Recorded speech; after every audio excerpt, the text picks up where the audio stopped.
বাংলাদেশ জামাত ইসলামী 1971 সালের যে ভূমিকা, এতদিন পর্যন্ত যে মিথ্যা রচনা, আপনারা বদরুদ্দিন ওমরের ইতিহাস পড়বেন, তার যে লিখিত বইতে আমরা পড়েছি মুক্তিযুদ্ধ নিয়ে যে সমস্ত কল্পকাহিনী লেখা, এগুলো 100 ভাগের 90 ভাগ মিথ্যা। সুতরাং জামাত ইসলামী বাংলাদেশ ওই সময় যুদ্ধের বিরুদ্ধে ছিল না, তারা ছিল ভারতের বিরুদ্ধে। আমরা এইটা এখন জানছি, এতদিন আমাদেরকে এই সত্যটা জানতে দেওয়া হয়নি।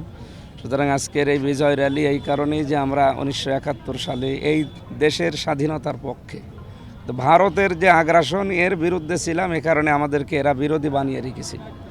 এবং আগামীর বাংলাদেশ আমরা ভারতের তাবেদার মুক্ত করে এ দেশকে স্বাধীন চেতা হিসাবে আমরা চলতে চাই আগামীতে। এইটাই আমাদের উদ্দেশ্য আজকের এই র্যালির। এবং আগামীতে বাংলাদেশ ঐক্যবদ্ধ থাকবে ইনশাআল্লাহ।